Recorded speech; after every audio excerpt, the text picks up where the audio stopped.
جی نئے تعینات ہونے والے S S P operations Lahore fashion Shahzad نے اپنی سیٹ کا چارج سنبھالتے ہی پورے لاہور میں لگائے گئے ناکوں اور پولیس اسٹیشن کے طوفانی دورے جاری رکھے ہوئے ہیں۔ انہوں نے 2 دنوں میں متعدد تھانوں کے اچانک دورے کیے۔ اسی سلسلہ میں وہ نشتر کالونی تھانے میں پہنچ گئے، جہاں پر انہوں نے فرنٹ ڈیسک، رپورٹنگ روم، ریکارڈ روم سمیت مختلف حصوں کا معائنہ کیا۔ S S P Faisal Shahzad نے تھانہ محرر کو ریکارڈ کی بروقت تکمیل کی ہدایت بھی کی۔ انہوں نے عظیم نیوز سے خصوصی گفتگو کرتے ہوئے بتایا کہ پولیس اسٹیشن محکمہ پولیس کی پہلی شناخت اور انصاف کی فراہمی کا اولین ذریعہ ہے۔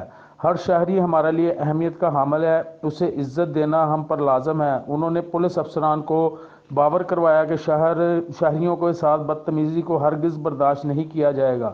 بعد ازاں S S P Faisal Shahzad کی زیر صدارت کانا سرکل میں کرائم کنٹرول کا جائزہ لینے کے لیے اجلاس بھی منعقد کیا گیا، جس میں ایس پی ماڈل ٹاؤن اعجاز رشید، ڈی ایس پی کانا سرکل اقبال شاہ اور ایس ایچ او نشتر کالونی انسپکٹر توقیر انجم نے شرکت کی۔ ایس ایس پی نے علاقہ میں جرائم کی تدارک کے لیے مربوط حکمت عملی اپنانے کی ہدایت بھی کی ہے۔ جی